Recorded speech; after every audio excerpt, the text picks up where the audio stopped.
Lived together for 7 years.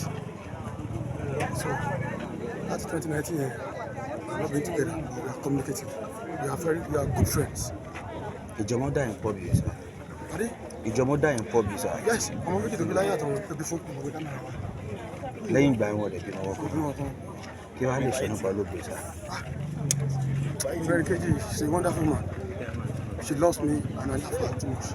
But look at one bẹ́ẹ̀ náà ṣá. We are separate for some time. So ó dà kì í ṣe èèyàn burúkú. Gbogbo ìgbà ló máa ń pè mí, ló máa ń fẹ́ mi rí àwọn ọmọ mi. Àwọn ọmọ mi sá fún mi. Àwọn ọmọdé ń ṣe ẹ̀tọ́ mi níwọ̀nba lórí wọn.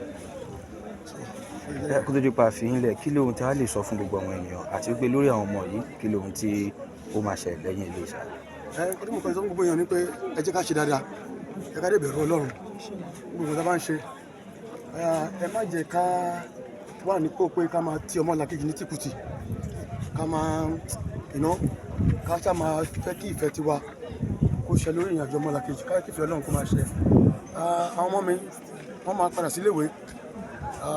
Agbára Ọlọ́run, from school they will come back to the house, from the house go back to school.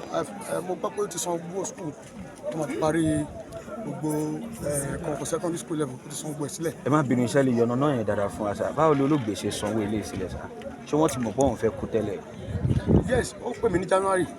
Ó náà fẹ́ kó àwọn property òun sí káwọ́ mi pé kó education àwọn lè continue.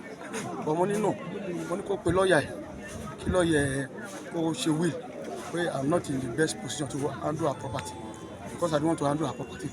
So, but lately mo gbọ́ pé from the library source pé ó sọ pé òun ti sanwó school àwọn ọmọ ẹ̀ ló sọ fún mi, first daughter ó sọ gbówó school àwọn sílẹ̀ pé education àwọn lè continue and I think I will take it up from there. Láti lẹ́yìn secondary school. Yes. Ẹ ṣe gan lọ́pọ̀lọpọ̀. Ministry.